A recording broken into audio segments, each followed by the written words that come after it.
Hi, this is Greg Smalley back joined today by Dennis Bartok, Craig Rogers, and Chris Sienko of Deaf Crocodile, the physical media company who currently distributes such canonically and apocryphally weird movies as Kinzaza, Bubble Bath, and The Mysterious Castle in the Carpathians. Last night, I sat down with the co-host to discuss a bunch of questions we wanted to ask you guys, and we even solicited some questions from our readers, but I woke up today realizing there's no way we're going to be able to get to everything we wanted to talk about in the allotted time. So there are three major new releases slash news items we wanted to talk about. And if we have time at the end, we're going to ask like lightning round question format. So maybe you can get some of those other questions in. But to start out, I think that most of our readers and listeners and viewers will know who Deaf Crocodile is, but they probably don't know much about you guys personally. So if you can you tell us about your separate careers in the film world and how that led you to join forces to form Deaf Crocodile? Craig, do you want to start Sure, first? sure, I'll go first. Um, I moved to California, Los Angeles in 1994, to go to film school. Uh, did that for about 2 years, got disillusioned, uh, dropped out, worked in travel. Uh, that was the mid late 90s where the travel industry imploded due to the internet. So then I was looking for work, and as a lot of people say, the best part of film school is not the education, but who you meet. Mhm. Um, and so when I was looking for work, a friend of mine from my school days was working at IMAX and helped me get a job there. And so I worked at IMAX for about 11 years. Um, and then decided to venture off on my own and explore film restoration because it always interested me and fascinated me, and uh, I just have a deep appreciation for history in general, um, and was inspired by Scorsese and his efforts, and so I was like, you know what, that's what I really want to do. So I started up my own little restoration company, was working on some projects, needed some 16 millimeter film scanned, and reached out to Cinelicious in Hollywood and went there to get the work done. And he convinced me to just start working there. Um, so then I became the head of the restoration there at Cinelicious. Um, that's where I met Dennis. Um, and then there were more implosions. Uh, and then we formed with two other Cinelicious alum. We formed Arbalos, the four of us. Um, and then from there, Dennis and I broke off and made Deaf Crocodile. So that's where we're at now. Great. By the way, we were joined by Rob Hubbard, who I screwed up and did not send him the link, so that's why he's late. Hello, everyone. Hey, Rob. Hello. Hi, good to Hiya. see you. Well, to meet finally Craig and Dennis after corresponding for some time. So, Uh, So Dennis, yeah, my background, I grew up in Pittsburgh, PA in the 60s and 70s, was the era of kind of Roberto Clemente and Franco Harris and Willie Stargell for sports fans. My mom was an avant-garde filmmaker and a painter and a conceptual artist. And the Academy Film Archive has actually been restoring her experimental films for the past couple of years. And she also acted in Japanese B movies in Tokyo in the late 1950s, including a an unlicensed ripoff of Hitchcock's North by Northwest that I tracked down after many years of detective searching. So I grew up kind of in a family where there were 16 millimeter Bolex cameras around, and my mom was always shooting or editing something. And then I went to film school at NYU in the 1980s. And afterwards, I worked for Robert De Niro's production company, Tribeca, for a little while when they had first opened the Tribeca Film Center. And then came out to LA, and a contact at Martin Scorsese's office connected me with the American Cinematheque, and I was involved with them on and off for almost 30 years in film programming, and then later as their executive director. And then I've produced and or directed a couple independent horror films. I wrote a nonfiction book about film collectors and dealers and the FBI and Justice Department's campaign against them. And then for the past dozen years, have been involved with film distribution, working with Craig, as he said, first at Cinelicious Picks, then Arbalos, and then for the past 5.5 years with Deaf Crocodile. Excellent. And that explains some of my confusion about the relationship between Cinelicious, Arbalos, and Deaf Crocodile. I knew they were all related, but I didn't have the chronology down. Chris, can you explain? Are you unmuted now? Can you explain? I am, yeah. Oh, go ahead and explain how you joined the team. Okay. Yeah, I've always been a fan of unusual movies. Was not a huge collector at the time. Most of my life I spent collecting and writing about avant-garde music, experimental music, noise music. I co-wrote a magazine called As Loud as Possible back in 2010. Wrote for tons of magazines and blogs and so forth. Around the pandemic, like a lot of us, I had a lot more time at home. Started watching a lot more movies. And started really getting into the boutique Blu-ray side of things. Deaf Crocodile's slate just immediately pinged with my love of weird movies, weird culture, Dadaism, surrealism. So I started collecting them right from the get-go. So when they announced in their December 2025 newsletter that they were looking for a social media manager, I contacted them and proceeded to love bomb them for about a month and a half until they let me come on board. And it's just been a dream. Perfect. All right. So now we're going to talk about probably the main thing that you guys want to talk about. Robert, do you have a question to ask them about this other than just what it is? As a matter of fact, just before I came on, I went to check the Kickstarter campaign and to contribute. And I have to say, congratulations. You've already made the goal. Yes, Yeah. that was amazingly fast. It's Yeah, it was like 12 hours. Heck yeah. We've done a couple Kickstarters before. We did one for an Alexander Petrushko box set that we had put out.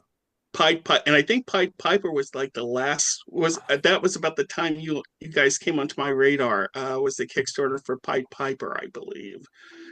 And was that, I mean, is this the quickest, I guess, in terms of response from like any kind of Well, we normally only do a Kickstarter if there's kind of extraordinary costs associated with either licensing or scanning and restoring a film. We did one for Solomon King, which was the long lost Black independent crime action film directed, produced, and starring Sal Watts that he shot in Oakland in 1974. And that helped us cover the enormous costs of scanning, color grading, restoring, and re-releasing the film. And Roy from Space is another one of our, like, we have movies that are kind of obscure. We have different grades of like how, lost or semi-lost. Roy from Space is definitely in the kind of furthest out category of lost, which would include Solomon King, in that until we undertook this project, there was no footage available, no trailer, no fourth generation, rip from a VHS tape on YouTube. There were no images apart from a handful of lobby cards and the original one-sheet poster. And then with the help of a Colombian film researcher named Alejandro Vidal, we were able to connect with the daughter of the film's original producer. Her name is Andrea Perez Mata, and he has passed away, but his name is Ulysses Perez Aguirre. And we were able to license the rights, and we were able to access the original 35 millimeter camera negative, which has been stored at the Cineteca Nacional in Mexico.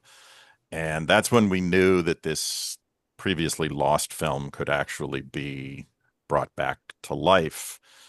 Craig, maybe you want to talk about what we discovered once we actually had the negative scanned.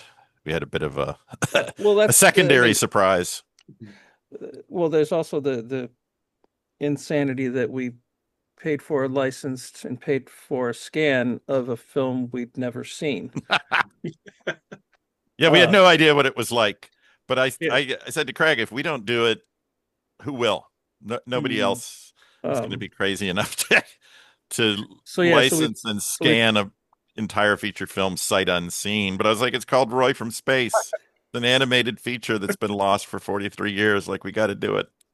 Yeah, so we licensed the film, we paid for the scan, and then we anxiously awaited the hard drive with the scans to see what the heck this was, what we just bought. And as we were looking at it, we found there's about 4.5 minutes of live action material that was cut in, which Dennis, of course, immediately recognized from a Japanese sci-fi feature.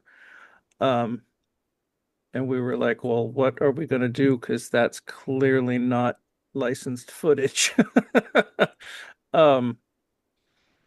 So yeah, we were kind of kicking around different ideas of what we could do about it. Well, one of the ideas was to literally just slug in a card that says, shot missing, or like unlicensed footage here.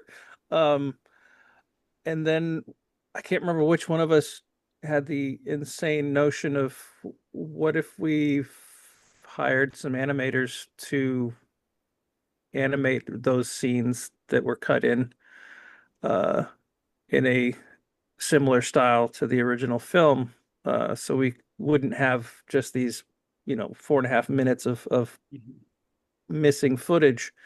And somehow we found it does seem like everything about this project has been like, why would you do that? And then we did it. We found two great animators here locally.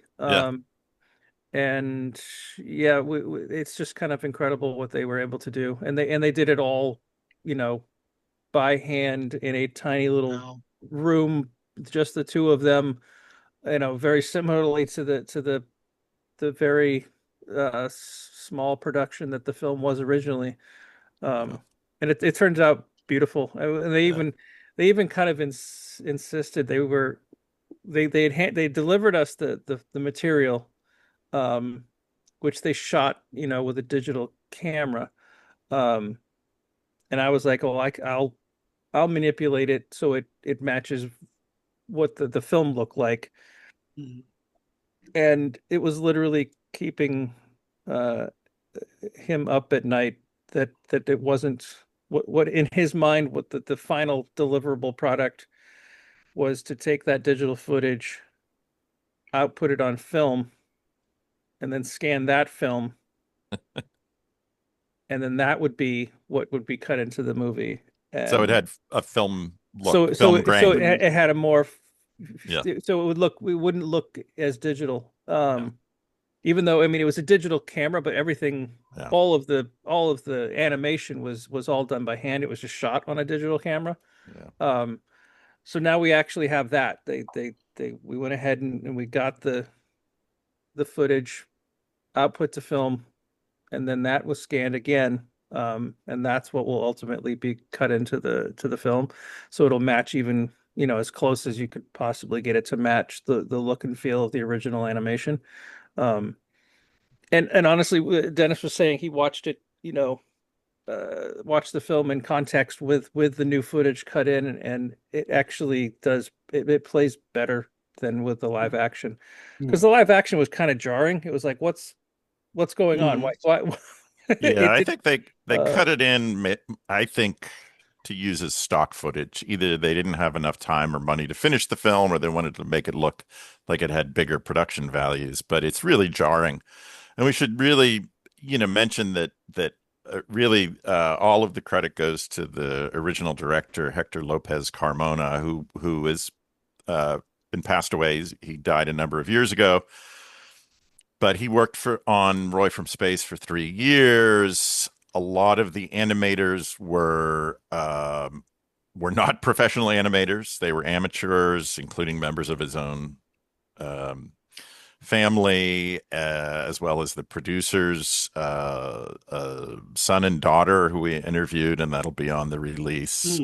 Yeah, they were teenagers. They were like 12 and 16 years old, so probably among the youngest people ever to work as animators on a professional animated feature.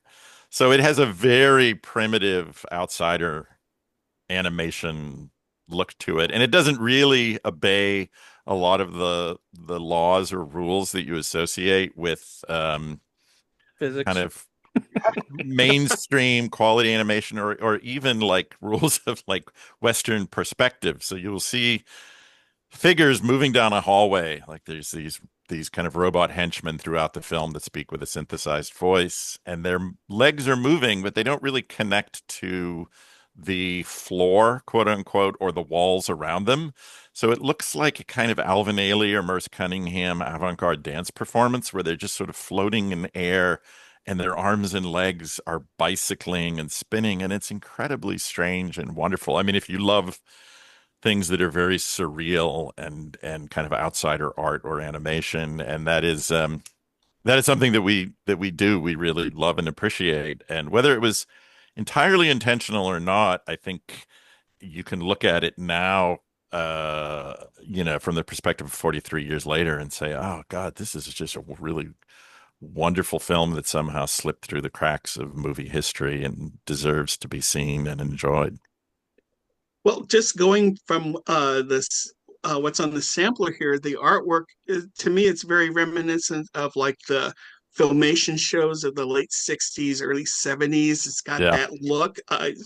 I'm really anxious to see like what the final product's will turn out to be. So on the Kickstarter page, there's a little video I cobbled together with a few shots from the film, and a little excerpt from Dennis's interview, where they do talk about like how incredibly young they were working on the film. So you can see a little bit of the footage, and even a small little clip from the new animation that was done. I should say, like, that clip is not the finished restoration. The piece with the new animation is not from the film out. It's from the original element they gave us. So it's like a work in progress look at what we're working on.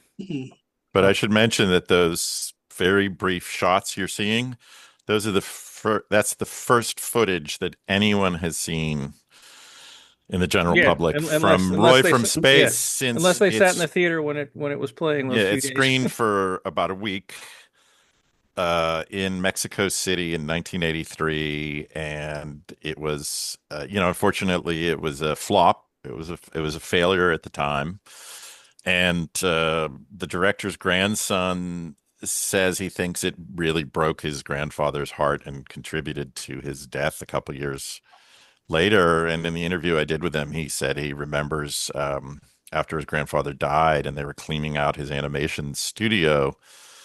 This was the only feature film that he was able to make. He had done TV commercials and segments for like feature film title sequences.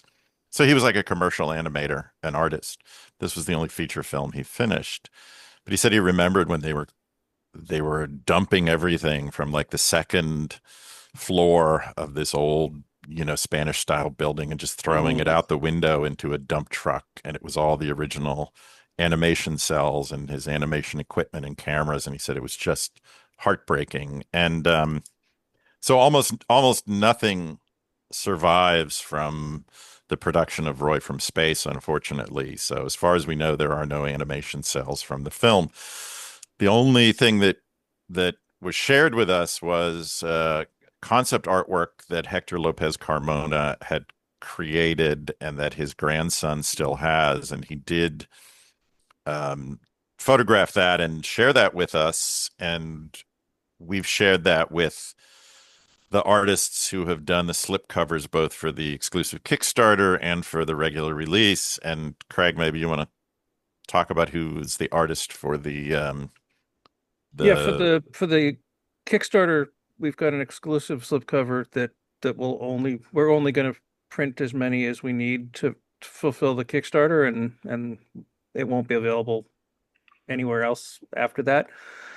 And that's been done by Haley Buck, who is the amazing artist who's been doing all our covers for our Treasures of Soviet Animation series. And so, like Dennis said, she pulled from the film, but it's also the front cover is definitely inspired by that painting by the director that still exists. And then the regular slipcover edition that will be available, we're offering it as a pledge on the Kickstarter, but it will also be available on our website and at a few other retailers when the film releases. We hired Gilbert Hernandez of Love and Rockets fame to do that cover. And so he did a black and white ink drawing. And then my good friend Richard Cox, who's contributed a couple of covers for us already for Sirius and Krakatoa, watercolor painted that drawing. So that's the other slipcover that's available. And both of them are beautiful. That is amazing, and we were hoping that maybe we could help you out with the Kickstarter, but apparently it's not needed. So, congrats on. Well, we're actually going to be continuing the Kickstarter for several weeks to we set actually a very low goal, as we had done, I think, in the past for the other ones, and we've already hit it in the first 12 hours, which is great. But obviously, there are a lot of expenses that go into the scanning, restoration, color grade for the film. So we're hoping that it will continue to do well and help offset the costs so that we can. The goal set doesn't cover everything. Oh yeah, it's like a small fraction. It's kind of a normal Kickstarter strategy to set the goal as low as you can, because a lot of people don't want to support a Kickstarter that hasn't reached its goal, because then it might not happen. So you kind of want to make sure you can reach the goal. So you set that as low as possible and then go from there. But yeah, the key thing for the Kickstarter is the exclusive slipcover that you won't be able to get. Like I said, we won't print more than we need for the Kickstarter, and so they won't be available ever again after that. Yeah. I didn't intend to imply that people should not give money. Still give money. There's so many amazing crowdfunding campaigns out there. So if you love animation, surreal world animation, and lost movies, this is a great one. About half or more of the films that we restore and that are released by us are in-house restorations, which means we are usually paying for a brand new scan, often from the camera negative, and then we have to shoulder the costs of the digital restoration, often the audio restoration, color grade, and that's all money that we are paying out of our own pocket up front, just to get the film to the market. So it's great when people are able to help support a project like this that is even more expensive and complicated than usual. And And we I all should have plug. I want to quickly plug. If you're a fan of our releases in animation, then you are obviously a fan of Bill Plimpton. And there is currently also on Kickstarter a music video that they're trying to raise funds for that Bill would be animating. So if you've pledged to our Kickstarter while you're there, just go in that search box and search Bill Plimpton and help them out as well, because we're big supporters of Bill, and we just recently released Hair High, and a slew of his other films, and hope to keep releasing more of them. Yeah, we mentioned that one last week. Oh, that's great. We did want to talk about two other releases of particular interest to us, at least. Can you see them on the screen? Sure. Yep. So one of them's just recently out. One is upcoming. Do you like to just talk about these and tell us what we're looking at? Either one. Well, Dead Mountaineers Hotel, is an Estonian sci-fi mystery thriller directed by Grigory Kromanov in the late 1970s. It was based on a book, and the script was written by the Strugatsky brothers, Boris and Arkady, who were famed Soviet-era science fiction authors whose work was also adapted as Stalker and Hard to Be a God, which are well-known films for hardcore film buffs. And this was a movie that we actually pursued for 7.5 years. It took us to negotiate the rights and then work with the Estonian Film Institute and Film Archive. They did a new scan from the dupe negative of the film that they held, and sent us the materials, and then Craig oversaw the restoration, and it premiered, or world premiered, the 4K restoration at the Berlin Film Festival in mid-February with one of the lead actors, Lembit Peterson, and Sven Grunberg, who was the film's composer, there in person to see it screened. So that was kind of an amazing climax to the 7.5 years, which is one of the longest times. Like most of our projects, I would say, take between probably 1.5 to 2 years from when we first start working on them to when they actually come out. So Dead Mountaineers Hotel is one of the longest that we were pursuing. And it just, the Estonian Film Institute were hoping to raise funds on their end to restore it themselves, and we would check in every 6 months, and they would say, well, we applied for a grant, but we didn't get it, but check in with us again in 6 months. And this just went on and on. And finally, we had sort of given up hope, and I said to Craig, well, let's just try one more time. And I sent Rain Podra, our contact there in Estonia, an email, and he responded, okay, yes, I guess we should license it to you and let you restore it. And I often joke that a lot of the films we wind up putting out are because we're just so patient and persistent, and finally we break people down.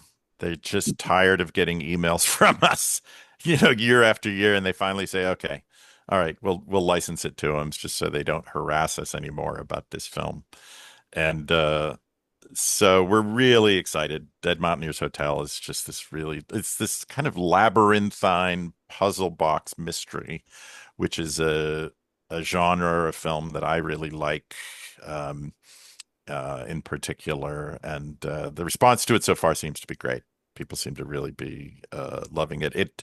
It does have some eerie similarities to Stanley Kubrick's The Shining, which came out at almost exactly the same time. The openings of the two about a films, year later, it's are very similar. There's two particular shots in Dead Mountaineers that they're just almost exactly the same. It's just kind of creepy, because obviously they were already shooting The Shining when this came out, so just weird coincidences.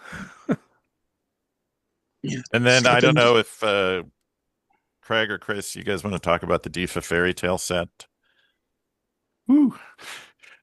Yeah, so we've spent all of last week getting people excited about the DEFA Fairytales 5-film box set, and yeah, it's ostensibly films that were made for children. Sensibilities have changed a little bit, and Dennis and Craig immediately told me, like, we're not marketing this to children. These are a little too odd, upsetting, strange.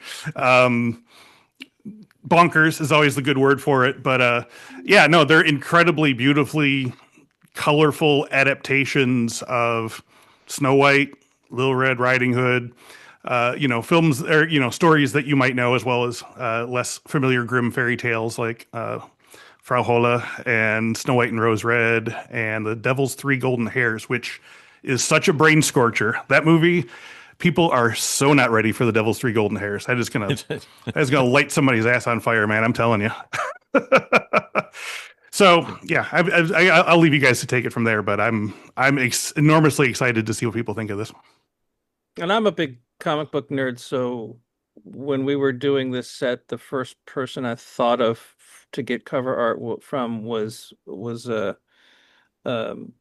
Mark Buckingham, who did the amazing work on the DC series Fables for years. And I just assumed he'd just say no. And I was shocked when he said, sure. So I'm looking at it now on the screen and I'm still just like, wow, I can't believe we got Mark Buckingham to do a cover for us.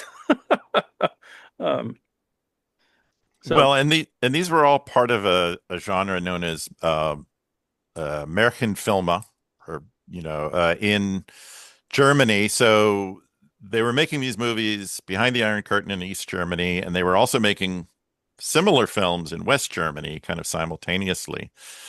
And when you look at them now, they're sort of a cross between David Lynch, Pee-wee's Playhouse, and H.R. Pufnstuf.